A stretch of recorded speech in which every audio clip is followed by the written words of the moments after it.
Sleep, is he? The ploughing plonker. Break me pearlies on this blasted pit-ridden tract.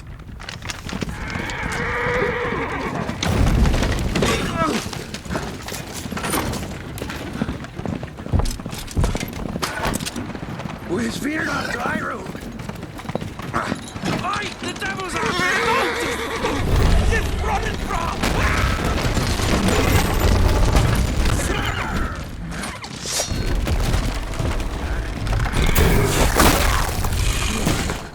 Let me out there. Shield him.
Salt.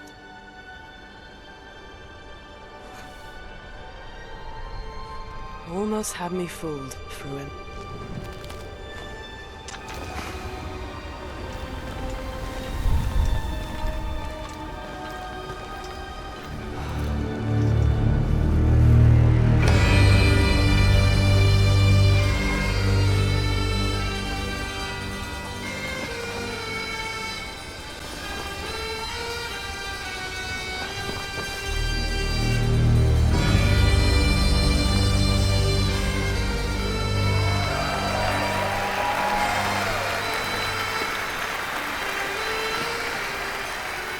Thank you.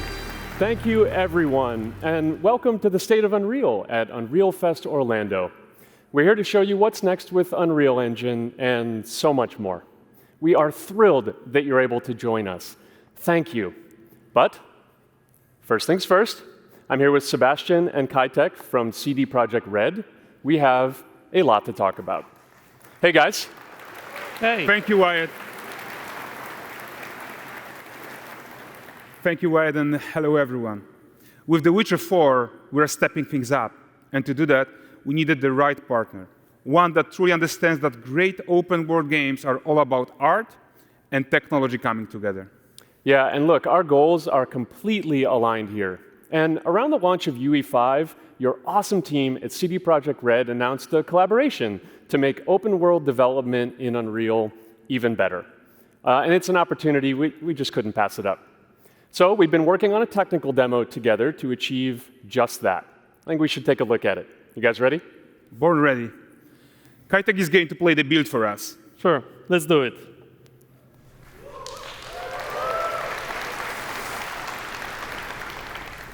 This is a technological showcase set in the world of The Witcher 4. What you just saw and are going to see now is running on a standard PlayStation 5 at 60 FPS with ray tracing. So in the game, you'll be playing as Ciri, a professional monster slayer, a witcher. She explores the world and hunts down monsters for coin. The region we are in is called Kovir, and you'll get to explore it in the game. Right now, Ciri is investigating a monster, and after gathering new clues, she is heading back to a nearby village.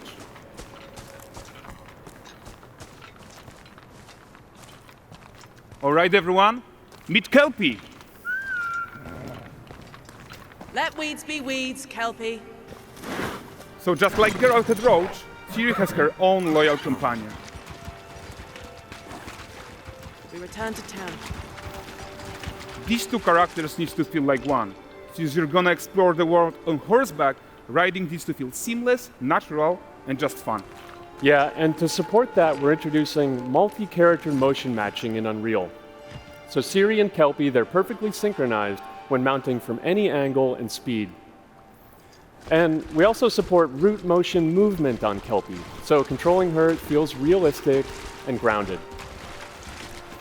And there are also some really nice improvements to our Unreal Chaos Flesh Solver and these machine-learned deformations. So you've got realistic muscles moving and stretching under Kelpie's skin without compromising the performance there.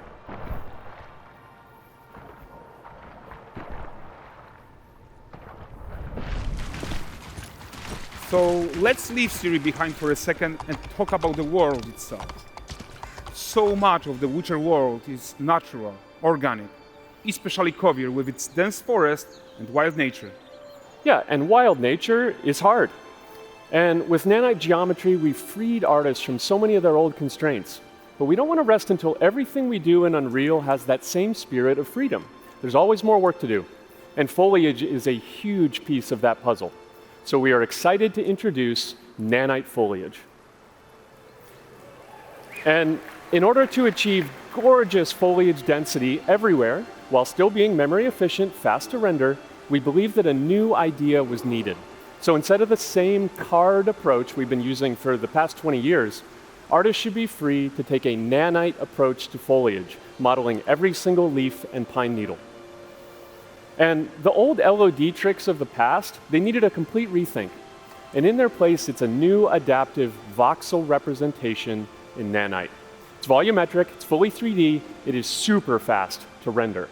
And these dense clusters of triangles turn into these cubes, which at a distance, they're no larger than a pixel, and they react to the changing light of our dynamic sun and our shadows, and they allow artists to render whatever amount of foliage is needed to achieve their vision without compromise. And no compromise means how ambitious we are when it comes to bringing our vision to life with incredible visuals. But more than that, together with Epic, we created faster way to load the world. We can now bring in more content more quickly for the smoothest possible experience as we fly down to catch up with Ciri.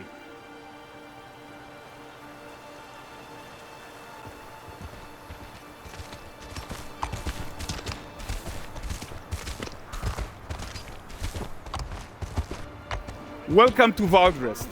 So Valdrest is a port town, a hub for fishing, trade and mining.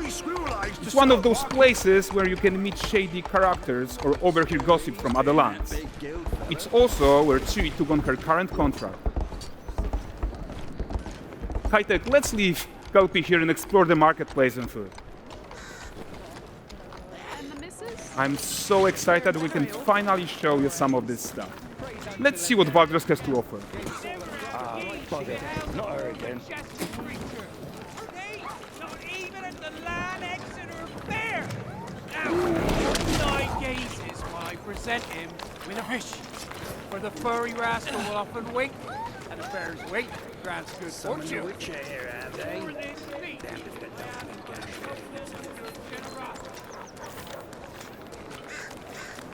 Pardon. Guys, notice how responsive the world is. Character actions directly affect what happens around you, sometimes even setting off chain reactions. Everything is working together.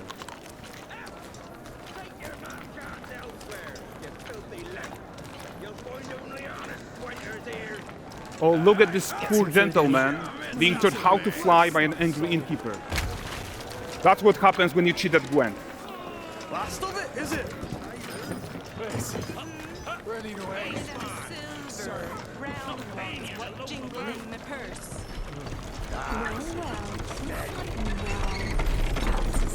Okay, so this is the guy who gave the series quest his own.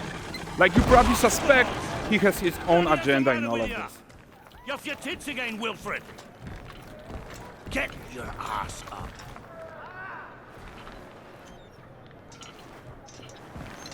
A typical day's toil. Who in? With Churres. What news of my wagons? No eternity is taking that damn salt to arrive. I found them. And, well, suffice to say, they'll not reach you. As for the salt, I found not one speck. I presume this comes as no surprise to you. Now.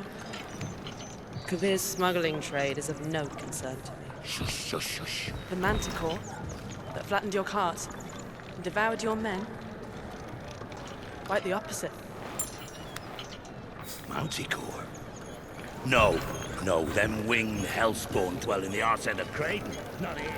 While Siri decides what to do about that merchant, let's take a look at the character technology that powers this marketplace.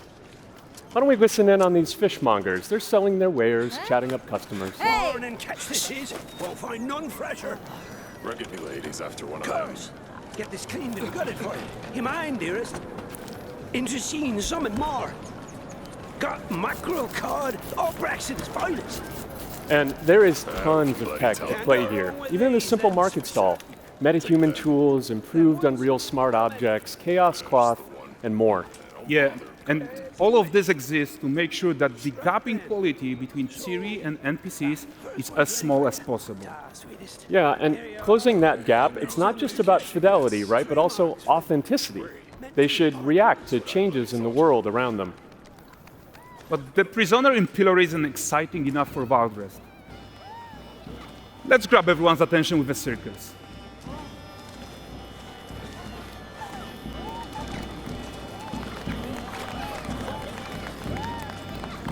But the great performance deserves a huge crowd though. Let's crank it up.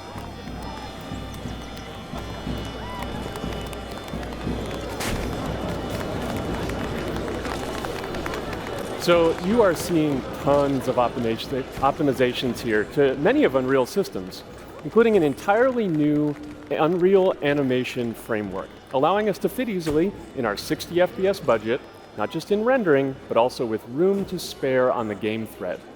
Over 300 animated skeletal mesh agents all going about their business. And the whole point is to leave breathing room for developers like you to introduce the gameplay and the systems that your players expect, empowering you to make your worlds come to life without Unreal standing in your way. You are right. That's the open world RPG that we're making. But before we wrap up, how about one final check-in with Siri?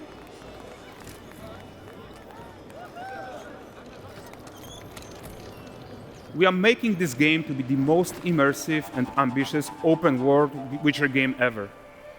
And we are making this a reality thanks to our work on Unreal with the team at Epic.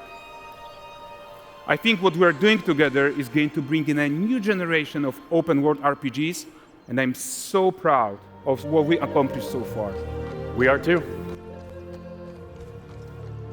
So we're almost done, but before we go, here's a small gift for all Witcher fans. A first look at Lanexeter.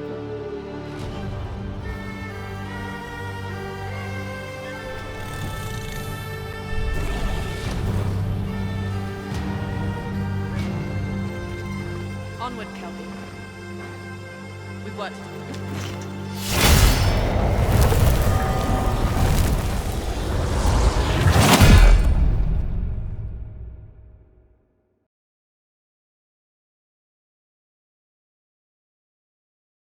PlayStation